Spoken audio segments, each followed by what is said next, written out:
Hello, welcome to the Limousin Nationals. I've got John Steenhuisen here with me. And once again, we get the chance to get a little update on what is going on in South Africa regarding our agriculture.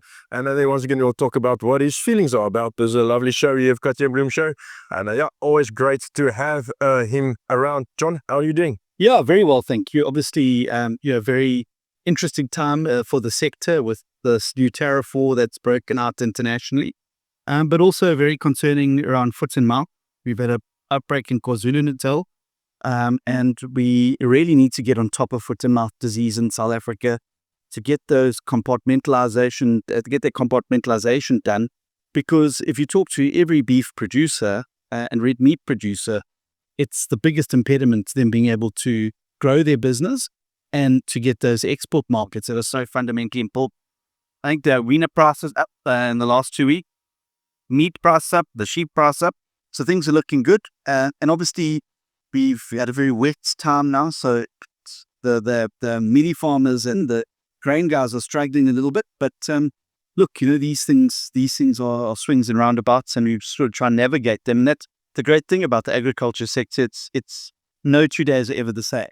John, I'm gonna go to the politics for a second. And the last time I spoke to Willie about what was going on regarding, we all had that compensation act that went through. Where are we on that in the last month? What's happened since? So we're waiting for a court date.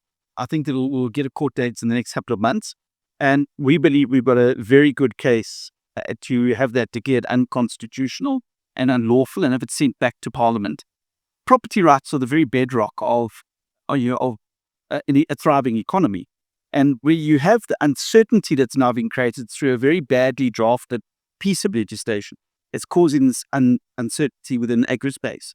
We had that uncertainty for 10 years. Remember when we were having the debate around expropriation of compensation and amending Section 25, and it undermined a lot of confidence in the agricultural sector. We were just starting to get back up and running again properly, and then, this bill happened. I'm confident that the moment it's defeated and comes back to Parliament, we can put something that's in line with the Constitution. Look, every country in the world has an expropriation. You have to. But in this particular one, we've got to remove the nil compensation, and we've got to put the onus on the expropriator to approach the courts, not on the expropriatee. Yeah. John, when we look at investment into the country, into agriculture, this is the sort of things that breaks it. This is the sort of things that makes it impossible for us to get investment, get guys from the UAE, from those sort of countries to say, but we can trust you to bring cattle or beef into our country on a regular basis. Is this a sort of fight that you're trying to take back to Parliament to say, listen, but you need to understand, you need to open doors whilst they're closed? Yes, exactly, absolutely. And, we've got to do things that signal that we're open for business in the agri-space. This includes getting on top of biosecurity in the country. If we don't have biosecurity, strong biosecurity, the doors are going to remain closed to us, to many, many countries. We should have a first dibs in the European market because we've got a partnership agreement with the European Union. And yet our neighbors in Bakar and Nobi also careful you are benefiting from that. Well, this is what made one like you see it, and now they have puzzle of agriculture. This standalone default now beat up the budget and the resourcing in the biosub, so we can get on top then with diseases. Top zero tell you so no shows a trying to eliminate this for up to the zone. Before we go to the Bloem Show, we spoke about economically viable throughout the country. But you spoke to me earlier, say, but we need farmers to work together when it comes to the mouth and not have auctions that doesn't buy by the rules, don't move animals that is not marked, is not branded, and out of certain areas. And I think we need to make a call to all our farmers and to the industry to say, listen, but let's start keeping to the rules and help our government to help us. Yeah, and of course, biosecurity is everybody's responsibility. But if the sector themselves are not taking it serious, it's hard for us to then tell people outside the sector to take it seriously. So it's I need law enforcement authority to help me with roadblocks, etc. If the industry itself is not seen to be taking it seriously, those authorities then just say, well, why should we bother if the farmers themselves and the auctioneers themselves are not abiding by it? So we really need that buy-in. And it's not for anyone else's benefit other than the agri-sector.